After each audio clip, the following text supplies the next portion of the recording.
พี่น้อง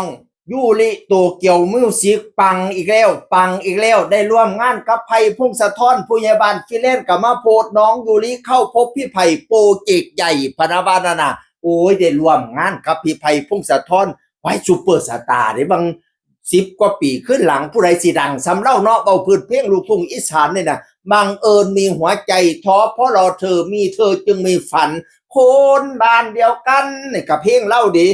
สาวกันตึมโอ้ยดังต้องหลายเพลงพี่น้องเอ๋ย กับไผ่พุ่งสะท้อนมานี่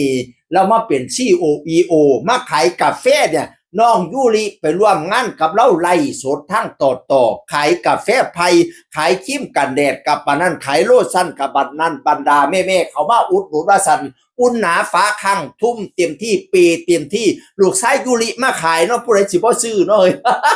ขายดิบขายดีเป็นตาได้ร่วมงานกับไผ่พงศธรพี่น้องเอ๋ยต้องยอมรับว่าปีนี้เป็นปีทองของยูริโตเกียวมิวสิกนะ FC วสันอุ่นหนาฟ้าข้างแตกโคบพี่น้องเอ๋ยไปเล่นหนังเรื่องแรกเรื่องอันพี่มันลูกทุ่งได้รับรางวัลนักแสดงหน้าใหม่พี่น้องเอ๋ยโอ้โหหวังตั้งแต่แสดงก็ได้รับรางวัลนักแสดงหน้าใหม่พี่น้องเอ๋ยวันนี้นี่อุ้ยเราได้เข้าซิ่งหลายรางวัลเด้ไทยรัฐอวอร์ดแล้วก็เข้าซิ่งแล้วก็สเตชันลูกทุ่งสเตชันอวอร์ดแล้วก็เข้าซิ่งแต่ที่แน่ๆของอันเนี่ยอัน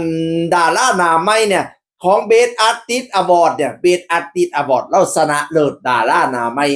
สาขาดาราหน้าใหม่ยูริโตเกียวมิวสิกชนะเลิศคว้าถ้วยรางวัลมาแล้วเรียบร้อยจะไปรับรางวัลวันที่1 พฤศจิกายนนี้อยู่กรุงเทพกรุงไทยพอพี่น้องเอ๋ยโอ้ยสุดยอดปังช่วงเนี่ยพี่น้อง นั่นละได้ไปไล่สดกับไผ่พงศธรศิลปินชื่อดังในอดีตปัจจุบันนี้แล้วก็ปัจจุบันนี้แล้วก็ดังอยู่FC แล้วก็อุ่นหนาฟ้าข้างดีอยู่โอ้ยเนาะอ่อนซ่อนยูริโตเกียวมิวสิกพี่น้องเอ้ยปังแล้วปังอีกดังแล้วให้ดังอีกเด้อ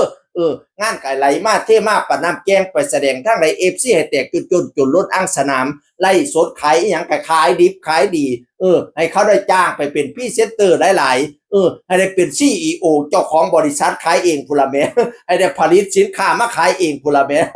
ขายดิบขายดีFCแล้วหลายพี่น้องเอ้ยให้หุงเฮี้ยงเลี้ยงเหลี่ยมให้เจริญนะบ่ล่ะกับเพิ่งอีพอได้เงินมากกลับไปเลี้ยงแม่เลี้ยงน้องเลี้ยงยาย